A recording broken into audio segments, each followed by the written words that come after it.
Back in 2006 and 2008, I bought two almost identical multifamily properties, but one completely outperformed the other. Why? Stick around, because what I learned might surprise you. I spent nearly 2 decades buying, managing, and refining my multifamily real estate investment strategy. After owning and investing in thousands of units, speaking with countless investors, I've developed a blueprint that works, and I'm sharing it with you today. Welcome to Strategy Saturday. I'm Charles Carillo, and today we're discussing how I adjusted my multifamily investment criteria over the years to improve tenant retention, reduce headaches, and increase returns.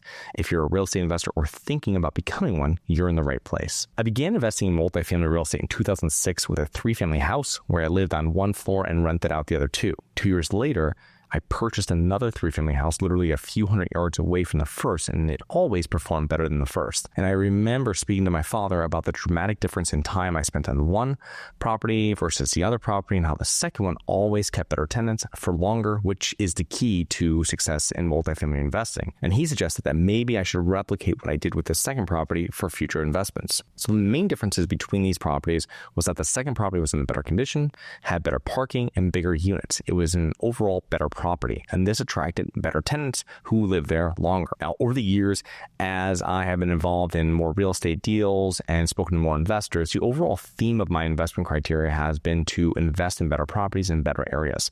In 2020, we purchased our last C-Class property. It was in a syndication, which was sold in 2023, and now my holdings are exclusively B-Class properties. I'm not opposed to C-Class deals if I buy them myself. However, we do not purchase them with passive investors. So I have 2 multifamily investment criteria. One for syndication deals, so that's deals that we're doing with passive investors, and one is a joint venture one, which is what I do with maybe 1 or 2 other active investors that we work with. We buy properties. And I'll not go into how we pick markets in this episode, but you can check out episodes SS1 and SS2 to learn more about choosing markets. But the main difference between the 2 different criteria is the minimum units. For syndications, they need to be 80 plus units, preferably 100 or more. And the reason is that allows us to have a full team of people on site. This makes management much easier while also making it less expensive on a per door basis. Also, if you're raising money for syndication with all the legal fees that go with it and all the hassle that goes with it, you want to make sure it's actually worth it. You don't want to do just a small syndication deal. For joint venture deals, I'm preferring 15 to 30 units. I might go down to 12 units if one of my partners has another deal in the area with a good management company, but that 15 to 18 to 30 unit kind of range there, you speak directly to the owners, and most of them are mom and pop investors, so you are also not dealing with syndication firms bidding alongside you. And that is a huge benefit, being able to speak directly to the owners and see exactly what they're trying to accomplish. You can assist them with that while also buying the property yourself, making it a win-win. So breaking down the acquisition criteria, we'll see B-Class properties for syndications, B-Class areas, and possibly C-plus properties for joint ventures. So I'll go down a little bit with that. And the reason really with C-Class properties is that, first of all, they're older, so sometimes they're a little bit more management intensive, and that could be on repairs like on the bones of the property. It can be with the tenant base. They can be a little bit more volatile with how the rents come in. They might not be consistently even every month, whereas when you get into better properties, the cash flows are much stronger. The other thing too with C-Class properties that you'll get is that it's going to be a little bit more time sensitive and time urgent to certain things.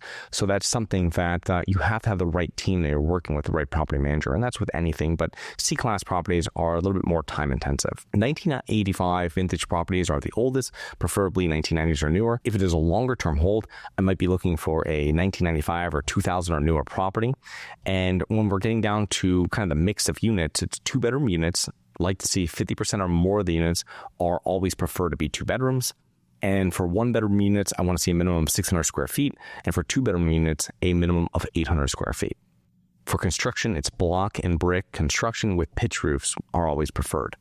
Now, our acquisition criteria worksheets always have a deal killer section, and some of the deal killers are high crime areas.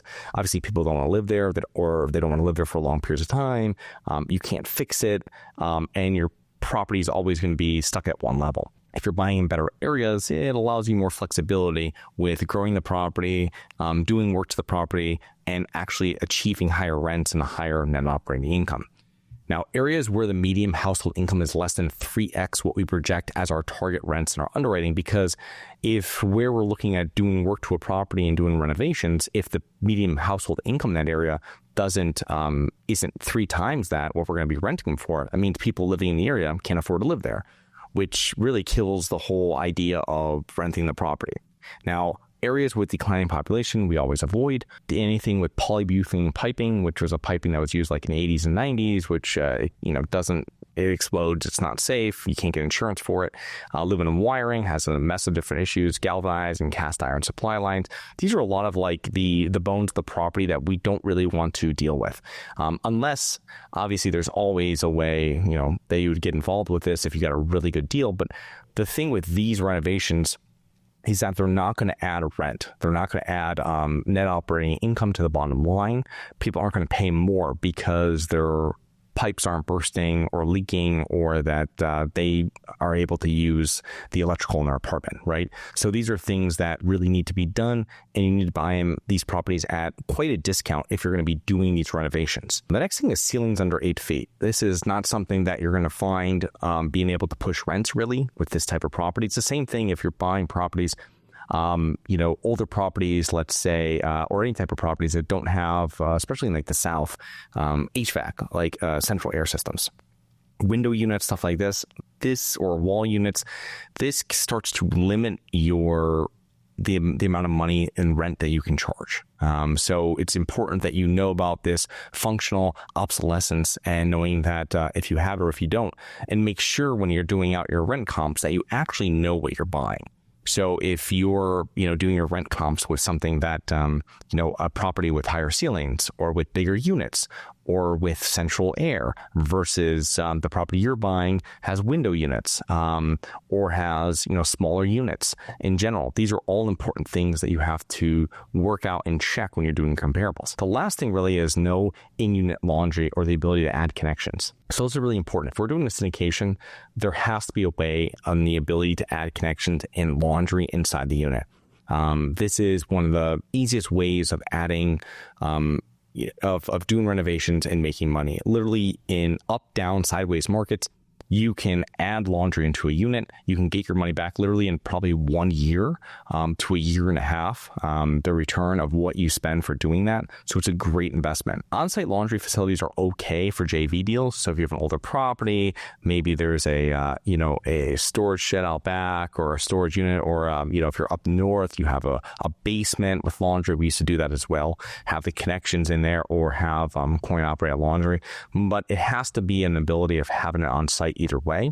But when you're doing syndications, we're doing better properties in that area that are going to have higher rent increases. You want to have that stuff in the units, and you want to make sure the units are what the market has for that size units and what they're selling for, or larger, which is even better. And these little things might not sound big because people rarely put in their Zillow listing the height of the ceilings. However, this is what makes the units rent fast and keeps the tenants in there.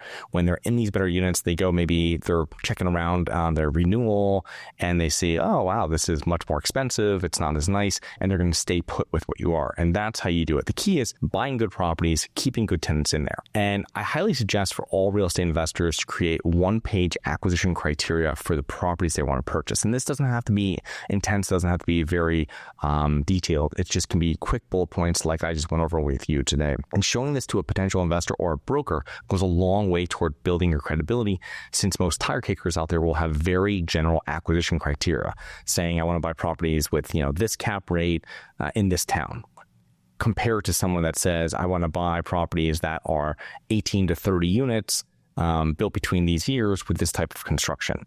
And I've left out the markets you want to invest in. That's obviously something that you want to make sure that you list these.